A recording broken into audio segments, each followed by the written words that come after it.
एक और अहम खबर शामिल करेंगे। वज़ीर ख़ज़ाना की ज़ेर सदारत इक़्तिसादी राब्ता कमेटी का इजलास हुआ। वज़ारत दाखिला की दरख्वास्त पर 10 करोड़ 3 लाख के टेक्निकी ज़िमनी ग्रांट मंजूर कर लिए गए हैं। वफाकी सिविल आर्म्ड फोर्सेस की दिफाई आलात की मुरम्मत और देखभाल के लिए फंड मंजूर किए गए। बॉर्डर कंट्रोल दाखिली सिक्योरिटी के लिए 84 करोड़ 15 लाख की इजाफी ग्रांट मंजूर कर ली गई है। मज़ीद जानते हैं उमर हयात खान से। जी उमर, बताएगा क्या डिटेल्स आ रही हैं इस हवाले से?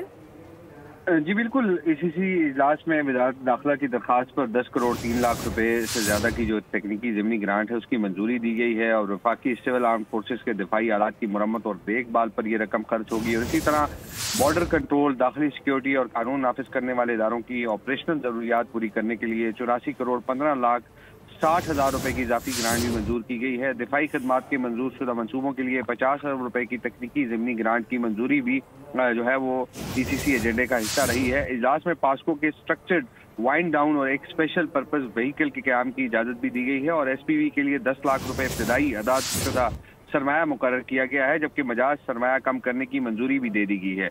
पेट्रोलियम डिवीजन की जानिब से offshore oil and gas exploration block की लाइसेंस तोसी की सिफारिशात भी मंजूर की गई हैं और जिससे गैर मुल्की कंपनियों की शमूलियत बढ़ाने में मदद मिलेगी। और इस इजलास में वजीर पेट्रोलियम अली परवेज मलिक, वजीर मनसूबाबंदी हसन इकबाल और वजीर आजम के मुआविन खुसूसी हारून अख्तर और दीगर आला हुकाम जो है वो शरीक थे। जी उमर हयात खान अपडेट करे थे, आपका शुक्रिया।